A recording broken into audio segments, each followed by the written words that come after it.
Limiting thought patterns, beliefs, knowings can be so deeply ingrained in us that without realizing it, sometimes we find ourselves making excuses for whatever limited belief we might have. And that's always the why. Why does this person act this way? Oh, it's because of this. Why do I act this way towards that person? Why do I have this emotion or fear towards a person?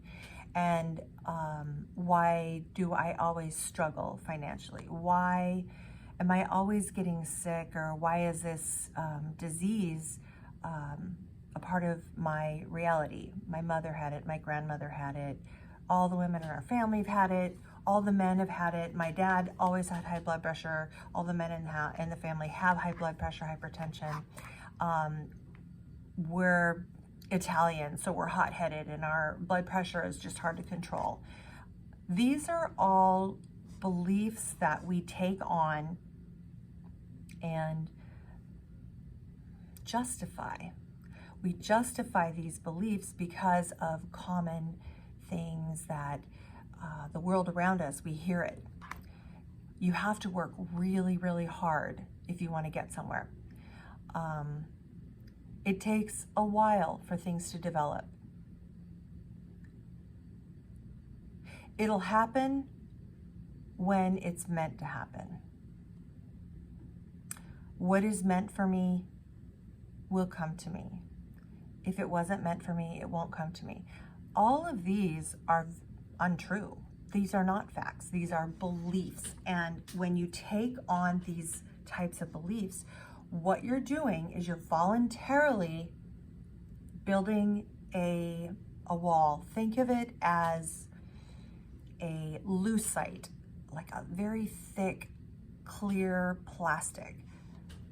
Say, for example, when you go to the bank and they have that clear, heavy security plexiglass. It's like a lucite, very thick glass. You couldn't get through that if you wanted to. Even a hammer's not going to break it. But you can see through it. You can see through it. You can still do your bank transaction, right? You can still do what you need to do. You can communicate with the person, you can do your business, you can pass papers back and forth through the little hole. So you have some access, but most of it's restricted, right? So that's what our limiting beliefs that we desire to hold as truth, or taking on other people's belief systems, statements, etc., and take them on as our own, as if they were fact. I want to challenge you to make a list, anything, whether it's a notepad, whether you have a particular book that you always write in, and it's like your energy book, and you have different sections in there of thought patterns or new challenges or new efforts to be consciously elevating. I want to challenge you to write down every single inhibiting belief, a belief that does not support you. I want you to write them all down. Why do you always have trouble with relationships? Well, it's because you have high standards and you're not going to lower them.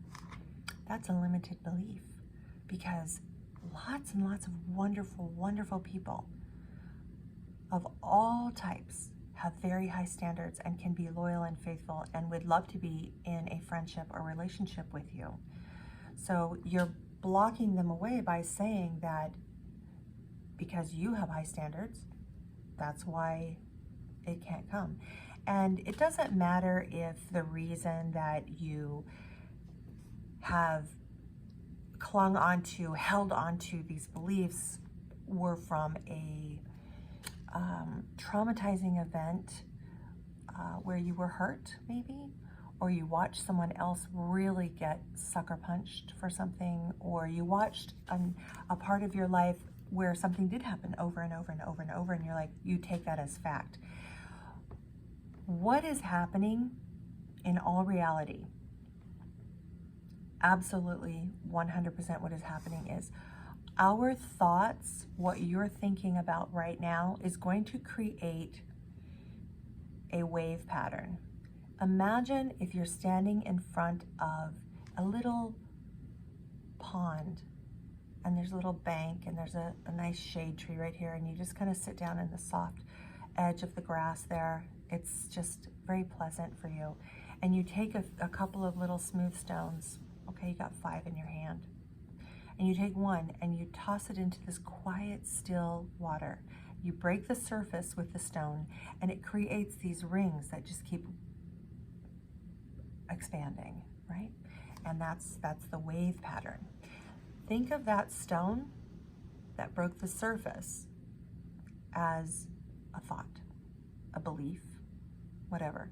It's creating a wave pattern which creates the stone in your hand. While it was in your hand, until you thought it and you put it out there and made it part of your belief system, which is breaking the surface of the water, it wasn't going to do anything. I mean, there's a lot of belief patterns out there, but I'm not going to pick them up and throw them, right?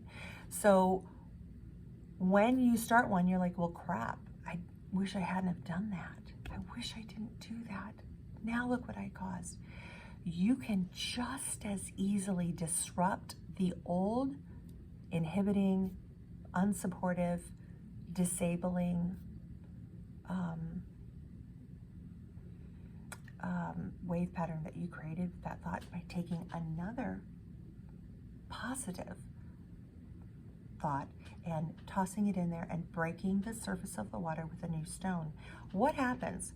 It creates a new wave pattern. The old wave pattern may still be washing away. You can, if you look in this, it's still kind of there. However, the new pebble that you just threw, that one has a stronger velocity because it's newer, it's fresher, it's stronger, right? And so you tossed it, and it is overtaking the other one. It's overtaking it. So you can create new wave patterns with new thoughts and new beliefs.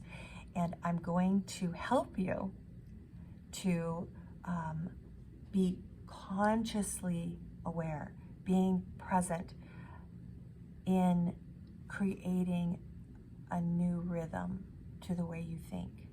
And I believe in you. There is nothing in the world that is greater than your ability to create your reality. I'm going to say it again. There is nothing in the world, in your existence, greater than your ability to create your reality. Whether it's an old one, creating a new one, it doesn't matter. Because every single thing that you're doing is creating. Whatever you're having right now, you created it. So you can quickly, very, very, very quickly change it, because you're going to create a new belief in yourself that says, I create happier, more positive, fluid vibrations and realities very, very quickly and easily. I believe in you. Stay tuned. I'm going to make a lot more of these, because together we're going to work very beautifully in creating realities for you, for the world around you, so that you understand how and adopt it, bring it in, and it'll be so uncomplicated and beautiful for you. So I'm here for you. Stay tuned. Follow, like, and subscribe. If you're not already following me here, I'm on YouTube as well at Help Me Rhonda Podcast with Rhonda Hale. Give me a follow, like, subscribe, comment, because the more comments, the more likes, the more all that stuff that goes on puts me at a level where I'm more of a suggested channel. And I want as many people to be along on this journey for creating a better reality than we possibly can. Follow me on Instagram at Help Me Rhonda Official, and I will see you next time.